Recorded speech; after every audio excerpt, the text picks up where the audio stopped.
Hello, this is Alison from Goulburn Osteopaths.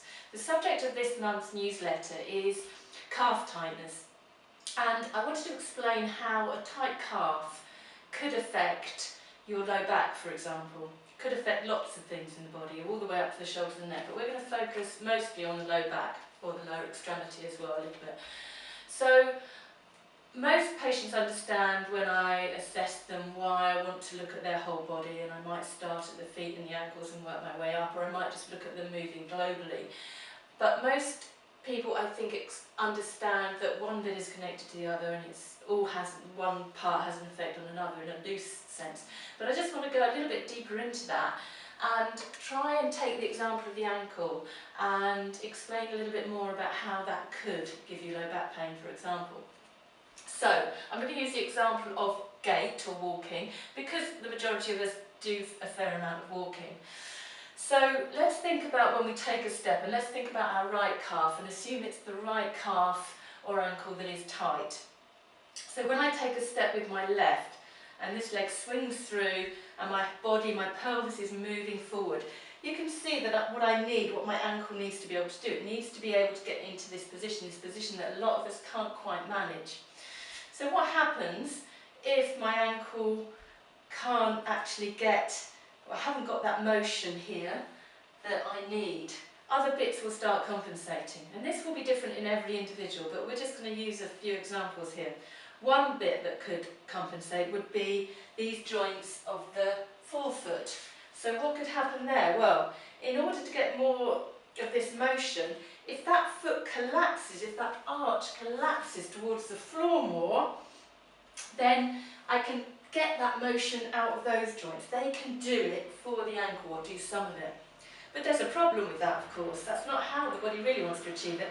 That puts a lot of pressure on the medial side of the foot, and it's one of the reasons why you might find you've got a stiff base of your big toe, what we call hallux abductus eventually, as it sort of tries to escape from that pressure, and the big toe deviates off, and we get an enlarged, painful joint in that part of the foot. Anyway, that's not what we were going to talk about. That was just one compensation. So that can happen, and that also has its consequence, because as that foot rolls in, the whole lower extremity will be more rotated in than it wants to be. But of course, the pelvis is taking this part in the opposite direction.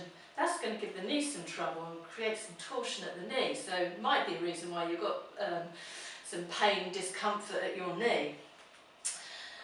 So the next place that could compensate is the hip, and if you've got good hip extension, well then you might be okay. However, lots of us don't, because we spend so much time sitting, and if we're not doing something to counteract that, we may not have this motion at the hip that could help us out here. In fact, we might have a deficit, in fact. But also, because if this is rotated in more because the foot's collapsing, we're going to use up this internal rotation at the hip more quickly as the pelvis is coming forward. And what might happen then? In addition to a compensation for a lack of the extension, the pelvis could do this motion. And you might think, oh, well, hey, that's a good way of getting out of it. Except that's exactly where your low back will suffer, because we think about the joints in the low back.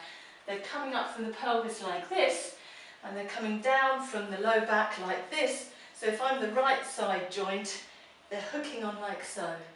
Now, as I take a step, if every time my pelvis comes back here, this lower facet will compress into the lumbar facet with every step I take. So every time I'm in that position, we're getting compression, compression.